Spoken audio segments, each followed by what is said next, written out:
খুব সকালে ঘুম থেকে উঠে জলদি জলদি রেডি হয়ে মেট্রো রেলে করে চলে যাচ্ছিলাম আগারগা চীন মন্ত্রী সম্মেলন কেন্দ্রে, কারণ এখানে ছিল জিরো চিলড্রেন মিসিং সামিট 2025, যেখানে বাচ্চাদের হারিয়ে যাওয়া নিয়ে একটি সেমিনার গঠন করা হয়েছিল। আর একই সাথে এখানে ঈদের মেলাও চলছিল। আকাশটা খুব মেঘলা ছিল এবং চারপাশের পরিবেশটা খুব চুপচাপ এবং নিরিবিলি ছিল। এই তো আমি আর আশা মেট্রো রেল থেকে নেমে হেঁটে হেঁটে চলে যাচ্ছি। তোমরা আই হোপ দেখেই বুঝতে পারছো স্কাইটা কতটা ক্লাউডি। এখানে মেলাও চলছে, ইভেন ইফতারও তোমরা এখানে চাইলে এসে ইফতার করতে পারো। আমি আর আশা আস্তে আস্তে হেঁটে হেঁটে ভিতরে চলে যাচ্ছিলাম। অ্যান্ড এই তো দেখতে পাচ্ছ যে এই সেমিনারটা আমরা আজকে অ্যাটেন্ড করব। এখানে যেহেতু সিকিউরিটি অনেক হাই, তো আমাদের সব চেক ইন করেই ভিতরে ঢুকতে হয়েছে। অ্যান্ড জিরো চাইল্ড সামিট 2015, এখানে বেসিক্যালি যেসব বাচ্চারা হারিয়ে যাচ্ছে বা বাচ্চাদেরকে নিখোঁজ করে ফেলা হচ্ছে এই সম্পর্কেই ডিটেলসে আজকে বলা হয়েছিল। আর বিভিন্ন সংস্থা রয়েছে যারা এই টাইপের বাচ্চা যারা হারিয়ে গিয়েছে তাদেরকে উদ্ধার করে নিয়ে এসেছে। এই যে এখানে তোমরা দেখতে পাচ্ছ এই বাচ্চাটি হচ্ছে যারা ওকে অপহরণ করেছিল তাদেরকে চাকুমা দিয়ে এই বাচ্চাটি বেরোয় চলে এসেছিল।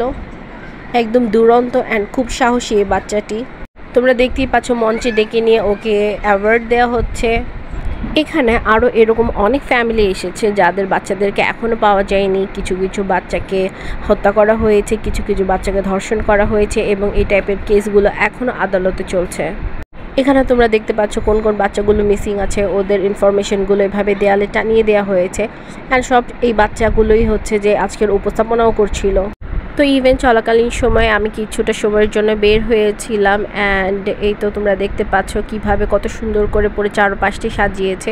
এখানে চাইলে দাঁড়িয়ে পিকচারও তোলা যাচ্ছিল। অ্যান্ড এই হচ্ছে আসিয়ার গল্পটাও আমাদেরকে শোনানো হয়েছে। আসিয়ার মার সাথেও আমাদের কথা বলানো হয়েছে। অ্যান্ড তার বর্তমান সিচুয়েশন সব কিছু আমাদের চোখের সামনে দেখানো হয়েছে। তো আমাদের অবশ্যই বাচ্চাদেরকে নিয়ে অনেক বেশি কেয়ারফুল থাকতে হবে এবং অনেক বেশি সচেতন থাকতে হবে। যার তার কাছে নিজের বাচ্চাকে দেয়া যাবে না। আসিয়ার গল্প আই হোপ নেক্সট কারোর সাথে না ঘটুক, এটাই আমি প্রে করব। তো আসিয়ার আর চোখ খোলার সুযোগ পেল না। এরকম ঘটনা যেন আর না ঘটে, অবশ্যই এর জন্য আমাদেরকে পদক্ষেপ নিতে হবে এবং আমাদেরকে আওয়াজ তুলতে হবে। ও তো একটা বাচ্চা মেয়ে ছিল, ওর কি দোষ ছিল এখানে? হিংস্র হায়নাদের হাত থেকে এই শিশু বাচ্চাটিও রক্ষা পেল না। তো আমাদের সবাইকে মিলে কাজ করতে হবে আর এরকম টাইপের যেন অহিংসতা আর না ঘটে সেদিকে আমাদের লক্ষ্য রাখতে হবে। ইভেন্টের এক পর্যায়ে আসিয়ার মা কথা বলছিল আমাদের সাথে। তো আমার অ্যাকচুয়ালি অনেক বেশি খারাপ লেগেছিল অ্যান্ড চোখ ধরে আসছিল। সে একটা কথাই বারবার বলছিল যে নিজের বাচ্চাদেরকে অন্য কারো হাতে দিবেন না, অন্য কারো কাছেই দিবেন না।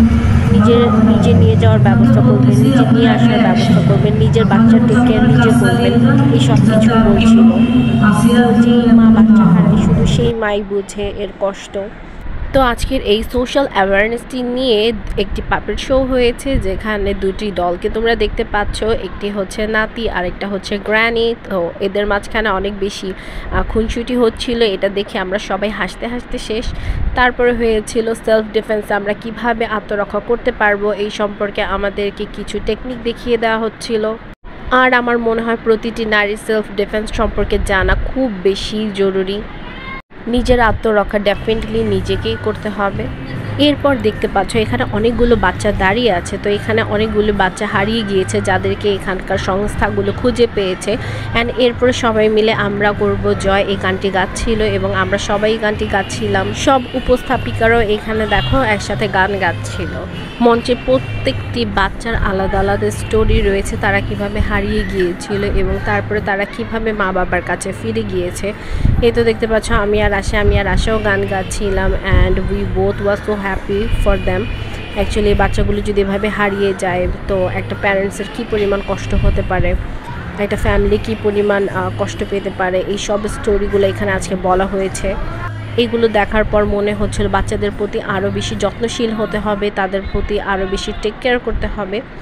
তো এরপরে হচ্ছে নামাজের বিরতি ছিল। তো যেহেতু পাশেই মেলা ছিল আমরা মেলাতে গিয়েছিলাম, সবগুলো জিনিস দেখেছিলাম। তোমরা চাইলে যেতে পারো অ্যান্ড মেলাটি ভিজিট করতে পারো। এরপরে বাহিরে কিছুক্ষণ বসেছিলাম কারণ বাহিরের আবহাওয়াটি অনেক বেশি সুন্দর ছিল, আকাশটি মেঘলা মেঘলা ছিল। অ্যান্ড আমার কাছে অ্যাকচুয়ালি অনেক বেশি ভালো লেগেছে এরপর ইভেন্ট শেষ করে আমরা বাসার দিকে চলে যাচ্ছিলাম। অ্যান্ড যেহেতু অনেক বেশি সুন্দর পরিবেশ ছিল, আমি আর আশা অনেকক্ষণ বসেছিলাম। এখানে চাইলে তোমরা বসে ইফতারিও করতে পারবে।